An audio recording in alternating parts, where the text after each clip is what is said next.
space of light. Hi. Hello. Hi, George. Welcome. Hi, Maria. It's so lovely to be here with you. I'm so happy that you're here and that everything flowed perfectly. I- Indeed. You know how sometimes these things could go. So Well, I'm we're out of excited. Mercury retrograde, so thankfully technology is working once again. What amazing, George. Well, thank you for being here. I just wanted to tell the audience a little bit about you before we get into it. George Lizos is a spiritual teacher and intuitive healer, passionate about helping light workers to follow their purpose. Love that. And creating positive change in the world. He's the #1 best-selling author. This is a great title, by the way. Light workers gotta work and be the guru. What a great title. And he's also the creator of Intuition Mastery School and the host of the Lit Up Lightworker podcast. So welcome, George. I'm so excited. You know, as you know, this is Maria Felipe TV. So it goes out on Instagram, but it'll also go out on my podcast. And what we do is the show is based on the Course in Miracles. I am a Course in Miracles teacher for over 20 years. So it's my passion. And this is our space. Got my book. You're ready to rumble. I love it. And I was just curious because I always get curious about other teachers that teach the course. You know, Dr. Wayne Dyer, his teachings were based on the course. A lot of his teachings. Also, Eckhart Tolle talks about the Course in Miracles. There's a lot of mainstream teachers that talk about the course. So I love to speak to them and get their input and how it came into their life. So let's start with that. How did the Course in Miracles come into your life? And tell us a little bit about that and what drew you to the teachings. Yeah, so my spiritual journey has taken so many twists and turns. I grew up Christian in a small island in the Mediterranean in Cyprus, so Orthodox Christian. But then eventually, like life led me to transition to so many different types of spiritualities and try so many different types of things, all the way from like Wicca and witchcraft to studying positive affirmations and working with hypnosis and feng shui. I and therefore I've taught for many years like in the new age community, and over the past 7 years I've transitioned to Hellenic polytheism, which essentially is Greek paganism.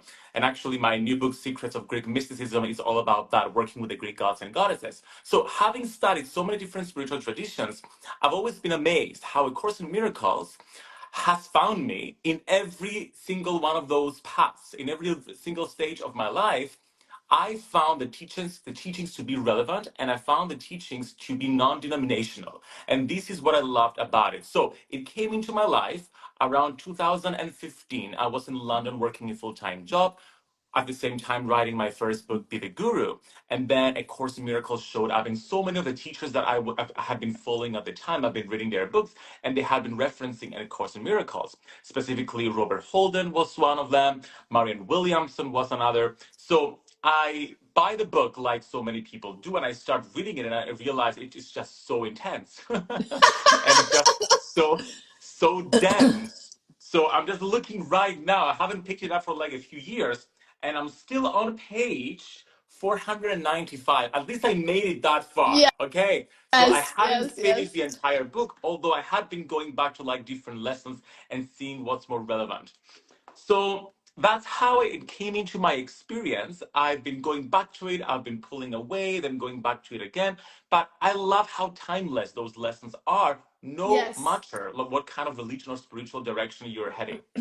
Yeah, that's what I love about the course. And George, I think one of the reasons you're attracted to it, like me, it's a non-dual teaching. So it teaches non-duality. The course is teaching only love is real.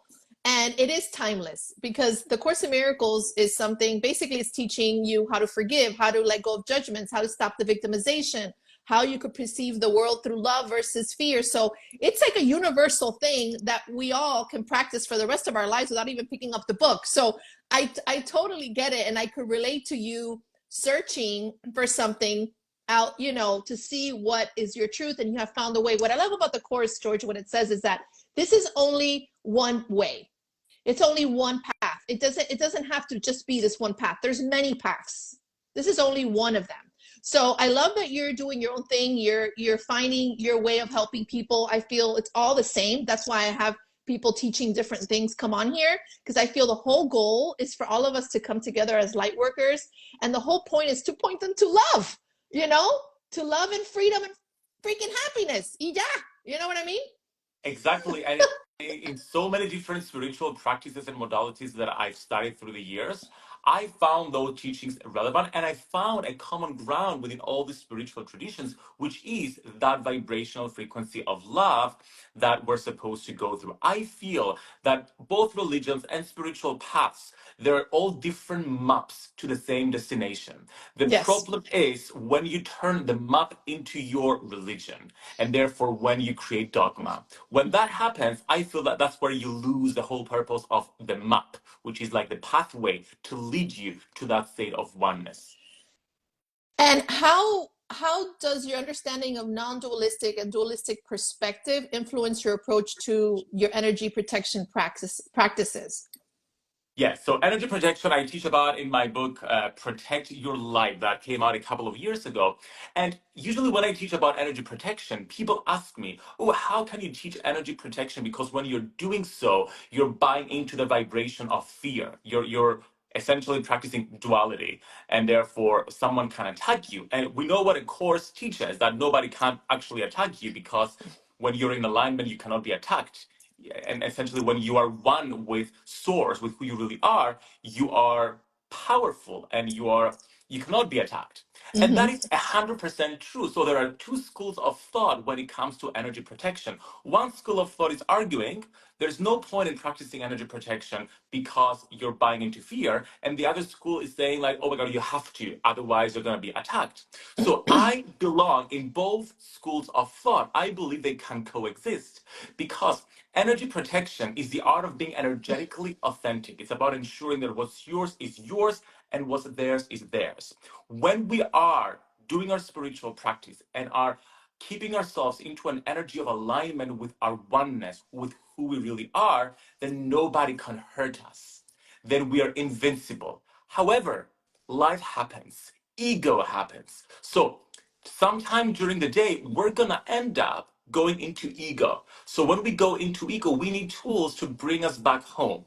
Energy protection, the way I teach it, are tools to help us come back home, to come back into this place of oneness when we are not in alignment. And therefore, when we are out of alignment and are vulnerable to other people attacking us because our ego believes that, then Mm-hmm. instead Mm-hmm. of bashing our ego, we work with our ego to protect ourselves until we bring ourselves into the state of oneness again. That is what protects us. Yeah. Does it make sense? Yeah, it's like coming back. You're coming back to your sanity. It brings you back to your sanity so you could be aligned to that oneness again.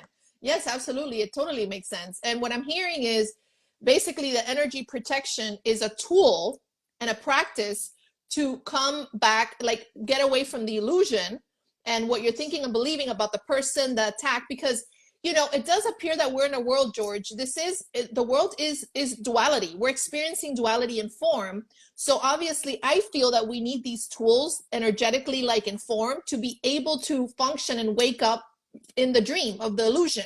So I totally get it. And I think it's super powerful. Yes, and I love that you use the illusion because that is a vocabulary of A Course in Miracles. And A Course in Miracles has a very specific vocabulary, and some people don't understand it. But the good thing about it is that it can be translated into like different versions. So the illusion of A Course in Miracles is essentially that ego, the idea that we believe that we can be attacked, that we are separate from one another. So my whole purpose is to help people navigate between the worlds, jump back and forth between, okay, right now I'm living in this illusion. I recognize it's an illusion, but let's work with it Yeah. because I cannot find the oneness right now. So, what tools can I use to help me in this state? And then, when you are connected because you do your spiritual practice every single day, you're invincible. Nobody can hurt you. You don't need to protect yourself because your alignment is your protection.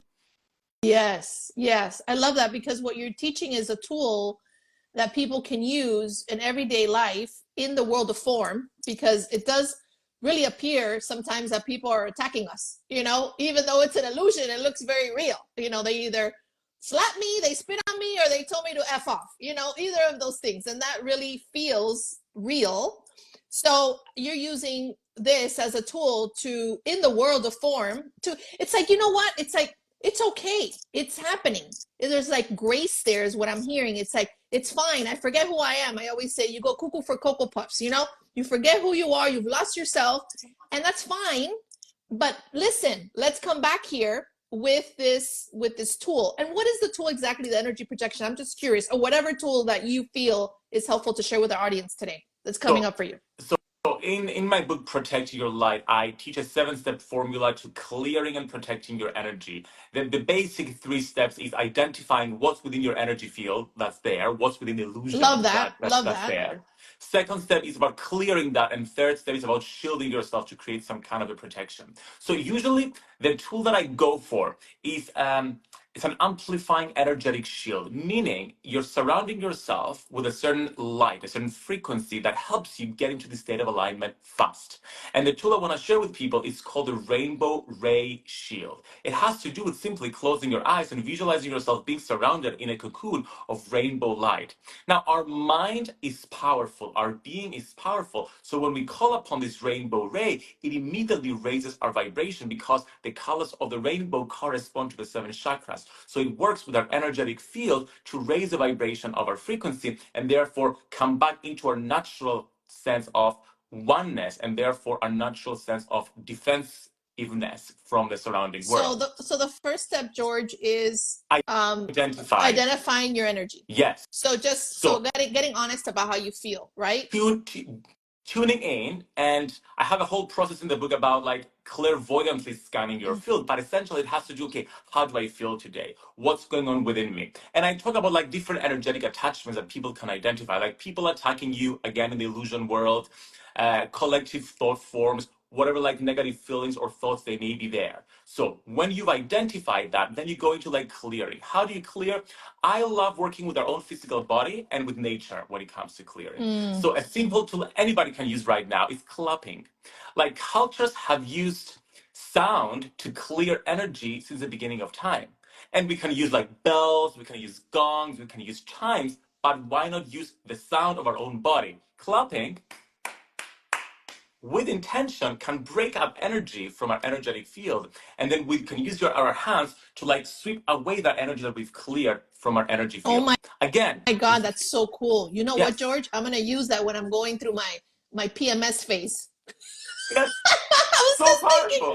when I have my PMS, I'm like, I have this weird energy. I need to start clapping. I never Clapping thought of that, but that makes and sense. then like sweeping it away, like letting it go. And it's just a symbolic way. And also like it actually works. If we could see energy, we would removing away like energetic thoughts, patterns, and limiting beliefs. And then after you've cleared, then you shield. By the way, this is all it's working within the illusion. We're working with the illusion right Of now. course, Okay. yeah, yeah. So we're in the illusion, we've cleared, we've identified, we've cleared these energetic attachments, and then okay, let me shield myself. I like using an amplifying shield that raises your vibration, amplifies your frequency, which is the rainbow light shield. And if you're feeling particularly attacked by someone, I like using a fire shield. And therefore visualizing fire surrounding you. So whatever negative energy is coming towards you is burned by that fire, and therefore it doesn't reach you. So there are amplifying shields, there are transmuting shields that transmute energy, there are repelling shields that repel energy. Again, working within the illusion to bring ourselves into a state of safety. Yes. Yeah, and it's so powerful because I when you're speaking for me, it's these are things that are helpful because we get to come back to our joy and our happiness because this world of illusion makes, you know, really takes away our peace and what our beliefs and our thoughts about things attacking us or we want to be right or trying to protect ourselves. It's like this is a beautiful modality of clearing that energy and helping us to change our beliefs because we're coming into an energetic field that's so different. I really believe in the light, George. I believe that we are light. I feel that we have lowered our vibrational frequency to be in a body, but we are like this massive light of energy, and we come from that light. A Course in Miracles calls it, we've never left the mind of God. So we've never left the light. We've never left the oneness. We've never left that love. So when you're teaching, what I'm hearing is just remembering that again, at least for me, remembering again that I am one with God. I've never left the mind of love. It's just bringing me back to my awareness again. That's what I'm And hearing. and something I believe this is a lesson from A Course in Miracles. The light has come Mm-hmm. It's something that I've read and that I've gotten to understand while reading A Course in Miracles, and it's something that has really helped me come into this sense of acceptance when it comes to, bless you, Thank you. when it comes to having a spiritual practice and not being able to cope with it. Because let's face it, sometimes life is busy and we don't have like 30 minutes to an hour every single morning to like do our spiritual practice and connect. So I like to have like an emergency practice. And while I was writing my latest book, which is like, it's called Secrets of Greek Mysticism, it's about working with the Greek gods and goddesses and practicing Greek paganism essentially. At the end of the book, I was writing about like teaching people how to perform rituals, like 3 rituals every single month. And there I was in the busiest time of my year, trying to finish the book. At the same time, I was rehearsing for drama school exams. I was rehearsing for a Greek production of Mamma Mia that I was starring in. I was doing so many things. And I didn't have a single time, like a single minute to do my spiritual practice. So I hadn't done a ritual in like 3 months. And there I was telling people to do that. And I felt like such an imposter. And in that moment, I paused. And in my frustration, I go back to the notes that I was taking when I was taking my priesthood training back in 2017. And I saw something that my teacher said. And he said, you don't search to find the gods, light, source outside of yourself. You're already swimming in the ocean of the gods. So it's just a matter of realizing that. And then I remembered what I read in A Course in Miracles: the light has come. The light has always been here. It's just a matter of us remembering that. So in that moment, I closed my eyes, I placed a hand on my heart, and I told myself, wake up. And my intention was, wake up your inner divinity. Realize that you are part of this oneness, that you're part with the gods, that you're flowing in this ocean of source and light. So I think it's really important to realize that even if someone has never read A Course in Miracles, they don't have time one day to do a spiritual practice, just pausing, tuning in, and realizing that I am divine by telling ourselves, wake up. And waking up our inner divinity, that's all we need to find this sense of connectedness. Yes, and it's a constant. I always say practice is everything. I always say it's important to be uncompromising and make no more exceptions. I feel that sometimes we procrastinate so much on our spiritual practice. Like our spiritual practice is underrated, and it's one of the biggest things. That's how we come back better to our work. That's how we come back better to our relationships, is by practicing. So I'm happy you realize, oh my God, I haven't practiced in 3 months. Let me get myself in alignment today, because these little things help. You know, high practice for me is having a lot of presence. So I try to be present with like what I'm thinking, questioning what I'm thinking. If I feel reactive with my husband or my son or just my everyday life, I'm very present, and that helps me to become very grounded and to not get defensive or not make things matter so much. So my practice every day is presence. My practice every day is, I want joy. I want joy. I want joy. Joy is my inheritance. Of Course in Miracles says happiness is our inheritance. Happiness is our function. God wills our happiness, wants us to be happy. So for me, George, it's always, how can I be joyous today? Like that's my goal, and then that's my practice. So whatever is aligned to that joy, amen, amen, amen, amen, George. Yes, and that is the whole purpose of all spiritual practices and all spiritual religions. They are to align with that essence of who we truly are, that essence of what Source is. And that essence is happy. It's joyful. And you know, the most powerful thing, and I wrote this in when I wrote Light Work is Gotta Work, all about finding your purpose. The whole process is based on finding that inner joy. Because when we align with our inner joy and we experience this feeling of happiness, then we're automatically aligned to our life purpose, because we've aligned with Source, we've aligned with our soul and Source already knows what our life purpose is. So when we experience joy, we're in alignment, and whatever we're attracted to do from that state of joy is in alignment with our life purpose. So usually when people ask me, like, I don't know what my life purpose is, I'm like, what makes you happy? And most importantly, what made you happy when you were a kid and didn't have all these rules of society controlling you and telling you what to do? And Mm-hmm. when you reconnect with that pure inner joy that you had when you were a child and see what you were interested in, those are little like breadcrumbs leading you to the truth of your life purpose.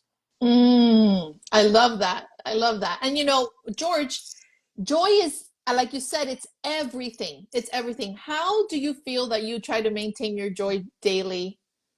I have an amazing practice. It's a gratitude Ooh, practice. So three times, So 3 times a day, I like in the beginning of the day, in the middle of the day, and at the end of the day, I send a voice message to 3 different best friends that are all like equally crazy as I am to do this with me. And I tell them what I'm grateful for in the morning to set the tone of the day to one of gratitude. And gratitude, what I love about it, it's a transmuting emotion. Mm, It's even if you've had the worst day, you can be grateful that you went through that, and therefore you've grown stronger. So it transmutes something negative into something positive. Okay, it's a miracle. It's a shift from fear to love. mm, That's what gratitude does from my perspective. I So agree. I practice gratitude in the morning with one friend, and then in the middle of the day, I send another recording to another friend, telling them what I'm grateful for so far in the day. So again, I'm amplifying what I've experienced and transmuting anything that went wrong. And then at the end of the day, I do another recording with the highlights of what I'm grateful for so far in the day, like the entire day. So I start and end my day essentially with gratitude, which is this emotion of transmuting frequencies from fear to love. Mm-hmm. George, you know, when I'm grateful, and I usually amplify the energy of gratitude. So if, for instance, my son always comes in my mind's eye, so I see his smile, I'm grateful for him, and then I energetically make that energy even more vast. So I'm feeling the gratitude, then I feel the expansion, and I think you're so right because when I do that practice, I feel, George, such love, and I could feel the energetic vibration of what that gratitude gives me. It gives me joy. Sometimes it gives me tears. Sometimes it gives my, se me paran los pelos de punta, you know, my hairs get, you know, stand up, Hablo you know, the español goosebumps. también, Ah, entonces puedo saber. los pelos de punta, you know, the hair standing up. And it's just, Yeah. I'm so grateful, George. The gratitude is everything.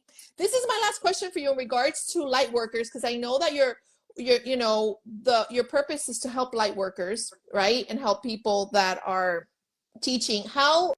What do you think is the purpose of light workers, and why do you find joy in extending this and helping Yes. others? So in my book, In Lightworkers Gotta Work, I talk about the 4 purposes of lightworkers. Now, the first one is our collective purpose as lightworkers, which is to raise the vibration of the planet, to help create a more loving world. Because every time I ask a lightworker, what's your purpose? They're like, oh, I want to help people heal. I want to help make the world a better place. And I'm like, this is our collective purpose. Now, the Mm, second purpose is the soul realm purpose. Now, this is a little bit more woo-woo, okay? It's a little bit out there. It's the sense that souls are divided into groups, okay? And different groups of souls have different purposes that draw from that collective purpose. So there's a group of souls really focused around creating change within like politics, for example. There's another group of souls really focused around making change within the environmental topics. So we have this soul group, this soul realm. The third purpose is our soul purpose. And for those of you who believe in reincarnation, a soul purpose is a purpose fulfilled over a series of lifetimes. Let's say, for example, we have 10 different lifetimes. It's a purpose to be fulfilled through these lifetimes, drawing from our soul realm purpose. And then our life purpose, which is the most important one and the one that really truly matters, no matter what your beliefs are. The life purpose is a step towards fulfilling that soul purpose. It's what the specific mission that we came in this life to fulfill. So I believe that every single person has a very specific mission they came to fulfill. However, I also believe that our life purpose can be expressed in different ways. I used to be of the belief that, okay, if you're finding this specific thing and you're doing it your entire life. And it is true, but it can be expressed in different ways. Patriarchy wants to limit us. The ego wants to limit us by keeping us within like boxes. Oh, you are an author, or you're an accountant, or you're an engineer, and you cannot be anything else. Put yourself into this box, keep yourself in this box, define yourself as that for your entire life. That's not truly it. That's not truly what the life purpose is. That's a certain kind of career and an expression that contributes towards our life purpose. I fulfill my life purpose by writing books, by being an actor, by being a singer, by being so many different things.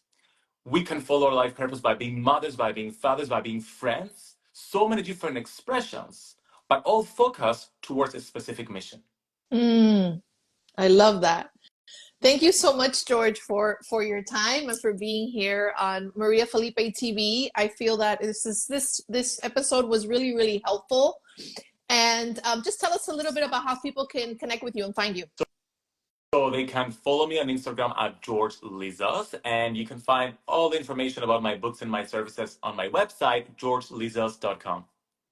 Awesome. Well, thank you, George, for your time. I love this because today your sharing helps me because we're starting off the morning like this. So I love it. Thank you so much for your time. Thank you so much for having me. I had so much fun.